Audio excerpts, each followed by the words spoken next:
മൂന്നാമത്തെ കാര്യം എനിക്കും പേഴ്സണലി വളരെ സന്തോഷമുള്ളൊരു കാര്യമാണ് കേട്ടോ. കാരണം ഞാൻ ആദ്യം തൊട്ട് അന്വേഷിക്കുമായിരുന്നു ഡെലിവറി റൂമിൽ ഹസ്ബൻഡിനെ പെർമിറ്റ് ചെയ്യോ ഇല്ല എന്നുള്ളത്. പക്ഷെ അത് റോങ് ഇൻഫർമേഷൻ ആണ്. അവർ അത്ര എന്റർടൈൻ ചെയ്തില്ല.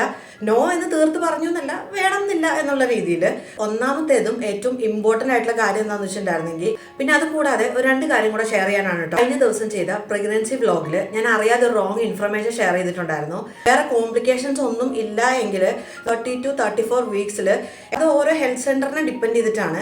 ഇപ്പം ഞാൻ കാണിച്ചുകൊണ്ടിരുന്നത് ഒമർബിൻ ഹെൽത്ത് സെന്ററിലാണ്. പക്ഷേ നമുക്കൊരു ട്രാവൽ സർട്ടിഫിക്കറ്റിന്റെ ആവശ്യം വന്നപ്പം ആന്റിനേറ്റലിൽ കാണിച്ച സമയത്ത് ഞാൻ ചോദിച്ചു, പേടിയല്ല ബുദ്ധിമുട്ടുണ്ട് എന്നുണ്ടെങ്കിൽ നിങ്ങൾ അവിടുത്തെ സ്റ്റാഫിനോട് പറഞ്ഞു കഴിഞ്ഞാൽ അവർ അതിനുള്ള അറേഞ്ച്മെന്റ്സ് ചെയ്തു തരും കേട്ടോ. കുറച്ച് പേര് പറഞ്ഞു പറ്റും പറ്റത്തില്ല, ചില ഹോസ്പിറ്റലിൽ പറ്റും ചിലർക്ക് പറ്റത്തില്ല. പേഴ്സണലി ഒത്തിരി സന്തോഷമുള്ള ഇൻഫർമേഷൻ ആയിരുന്നു. അപ്പോൾ ആ ഒരു ഇൻഫർമേഷൻ കൂടെ ഞാൻ ഷെയർ ചെയ്യുവാണ്. അപ്പോൾ നിങ്ങൾക്ക് അങ്ങനെ ഒരു ഇതുണ്ടെന്നുണ്ടെങ്കിൽ, അങ്ങനെ ഒരു കൺസേൺ ഉണ്ടെങ്കിൽ പേടിക്കണ്ട. കഴിഞ്ഞ ദിവസം എനിക്ക് വാക്സിനേഷൻ ഒക്കെ ഉണ്ടായിരുന്നു. ടെൻഷനൊക്കെ ആർക്കെങ്കിലും തോന്നിയിട്ടുണ്ടെങ്കിൽ അതൊന്ന് ക്ലിയർ ആയിക്കോട്ടെ എന്ന് ഓർത്താട്ടോ ഞാൻ പെട്ടെന്ന് തന്നെ ഇങ്ങനെ ഒരു വീഡിയോ ഇടാമെന്ന് വിചാരിച്ചത്. കമന്റ് സെക്ഷൻ ചോദിച്ചാൽ മതി, ഞാൻ എനിക്കറിയാവുന്ന കാര്യമാണെങ്കിൽ പറഞ്ഞുതരാം. അതല്ലെങ്കിൽ അന്വേഷിച്ചിട്ട് അതിൻ്റെതായ രീതിയിൽ അപ്ഡേറ്റ് ചെയ്യാം.